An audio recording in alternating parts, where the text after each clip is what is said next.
Hello guys, and welcome to today's video. In today's video, we're going to be talking about what needs to change to make Call of Duty great again. And before I even get into that, I want you guys to let me know down in the comments below. One, do you think Call of Duty needs to change and actually improve and, make the franchise better in general? Or do you think it's okay as it is? Let me know down below. And two, if you are one of those people who does think it needs to change, let me know down below what you think is the one thing that needs to change in order to make Call of Duty the franchise that it once was. Because whether you're new to the series or not, Call of Duty is not the same franchise that it once was a few years ago, maybe even like 10 years ago when I was talking, the great days of Black Ops 1, Black Ops 2, even Black Ops 3 was pretty good. We were still eating pretty well if you're a Call of Duty, franchise person. So if you just played the Call of Duty games. But since then, things have changed, and Call of Duty feels like it's went down on this little slope of being worse and worse each year. Now, sales and stuff don't say that, and some years it does, some years it doesn't. Call of Duty is kind of up and down, up and down, up and down. It's a bit all over the place. It's not the dominant force that it was in gaming like it used to be. Like games like CS:GO and that are way bigger, way better, and just way more, liked by the communities they have. But the Call of Duty community, I would say, is very split on games, right? One year you like the game, one year you don't like the game. It's not like it used to be where the game would come out and it would be a banger after banger, like Black Ops 1, Black Ops 2, MW2, MW3, the originals, of course. No, not talking about last year's MW2 and this year's MW3, which, by the way, I'd still agree that MW3, in my opinion, is a pretty good game. But I know some of you don't share that same opinion. So, number one, I'm going to get into the first thing that I think should change to make Call of Duty great again. And funny enough, I talked about CS:GO and that. And the one thing that CS:GO and all these games have in common are the top tier, like League of Legends and that. It is one game, right? That is it. You don't buy a yearly copy of that game. In fact, you don't even buy these games at all. They're free to play, of course. You can buy skins and stuff. They are PC games, so they're a little bit different. They don't have console and stuff, but I'm using them as an example because they are the dominant franchises in gaming. They are huge. They have millions upon millions of players and never seem to lose, their touch. They seem to stand the test of time. I mean, CSGO's been around for how many years now? 15, 20, God knows how many years. It stands the test of time. And what's the core thing that stays the same? The gameplay. It gets maps, it gets weapons, it gets changes, it gets skins, it gets weapon skins and stuff like that. But the core mechanics of gameplay and, things that change in the game for bug fixes and stuff, the core mechanics of the game stay the same. And I think that needs to happen with Call of Duty. Now, it's a bit difficult with Call of Duty because Call of Duty seems to have two styles, really. Maybe three if you kind of classify Sledgehammer with the games they've made. Obviously, this year is a Sledgehammer game, but it's more built off of what Infinity Ward has made for MW2 and just added slide cancelling and that. But typically, we've got Treyarch style of games and Infinity Ward style of games. So there's going to be a kind of an issue here with making a one-off Call of Duty game. Like a Call of Duty game that I believe as well, and you guys can agree with me or not agree with me, needs to be free to play. I think the model of buying a game every year needs to go. $70, £70, whatever it may be, has got to stop. It just doesn't work. People get tired of it. And I think, personally, a lot of people aren't buying Call of Duty or playing Call of Duty because of it. I've seen people put it in my comments that they watch my videos but don't actually play MW3 because they don't think it's worth £70 or $70. So there are people who just aren't playing Call of Duty anymore.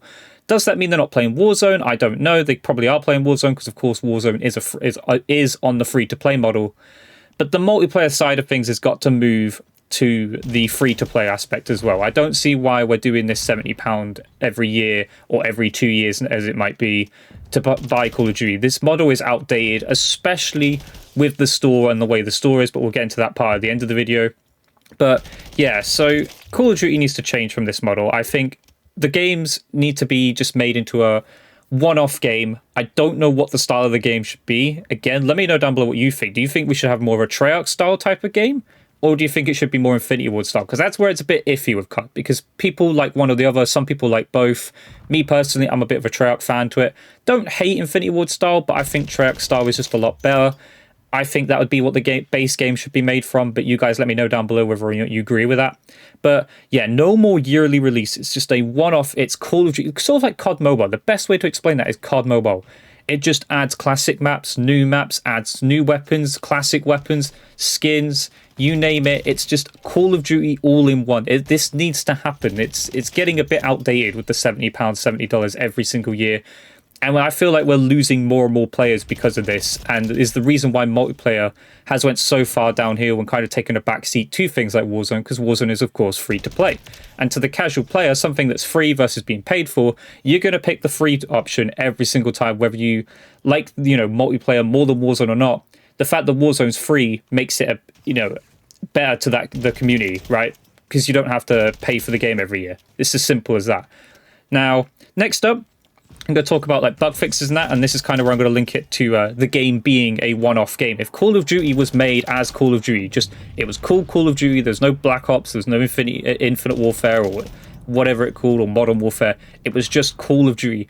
Bug fixes will be a lot easier because of this, simply because we're not chopping and changing the game every year. The problem we have right now with the franchise, and we're seeing it a lot now with cheating, the bugs in that do come out with these games, it's not so bad with MW3. We don't actually have that many bugs in that. They've done quite a good job this year.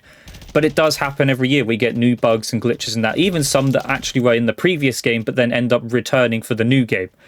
We get bugs and glitches every year, which, when they're fixed by the time the game's lifecycle is done, it doesn't matter. Once we've hit that 1 year mark, the new COD game's coming out. So the whole year is spent fixing these games and improving in that.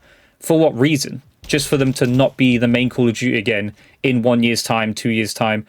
And I think that's just a waste of resources, a waste of time, just a waste in general. And I think making Call of Duty a one-off game, one title, that's it, will make bug fixing so much easier. And the same with cheating. We'll talk about cheating. Got it down here as cheating fixes, because we can't possibly combat cheating at the moment the way it is with Ricochet and that, when we're releasing a new Call of Duty game every year, because basically the game changes from a Treyarch game to an Infinity War game to a Sledgehammer game, and every single year cheat providers are going to find a way to get past the cheat, past the anti-cheat, and because of that, we're seeing what we're seeing now, which is a lot more cheaters again, and the anti-cheat Ricochet can't keep up with it. And by the time we do, we're on to the next game. And when we're on to the next game, the people who are making cheats, they're already working on making cheats for those games, and then we've got to start the whole process again of having an anti-cheat that can actually combat the cheats that come with a new game every single year.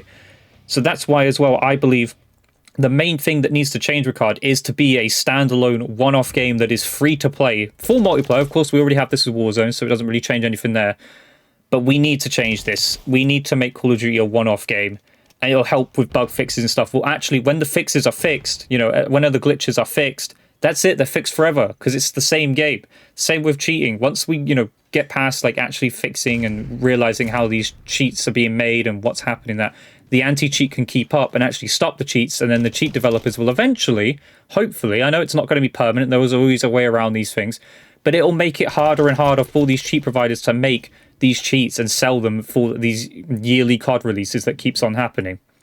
Fourth thing that I'm going to talk about very briefly, because I don't think it will change, to be honest. I feel like their model is based off of this, but skill-based matchmaking or retention-based matchmaking, I don't understand it.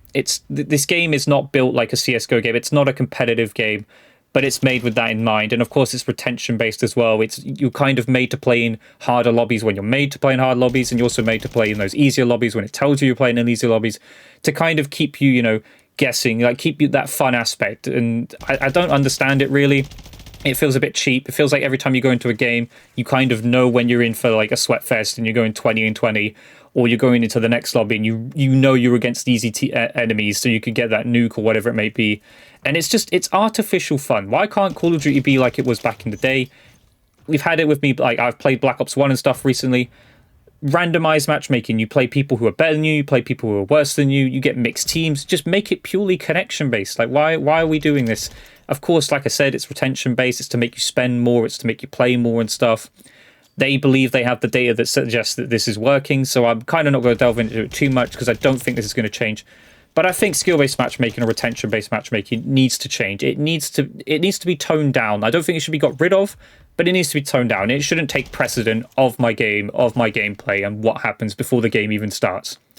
And then finally, better price bundles. With Call of Duty, in my opinion, needing to be made into a standalone Call of Duty game, just free to play completely in both multiplayer and Warzone, which again, Warzone already is, the pricing for the store needs to change. I think the fact that what we get is for the prices that we get them for are ridiculous. Like, you're not even getting everything you actually want. You're being forced to have calling cards and emblems and stuff that you don't really want in order to get one weapon skin for one weapon that might be a good gun, it might be a bad gun, and they're costing around $30 to $25 each time. And I think that is absolutely insane and needs to change as well. So we need better price bundles with this, as a change for Call of Duty in the future.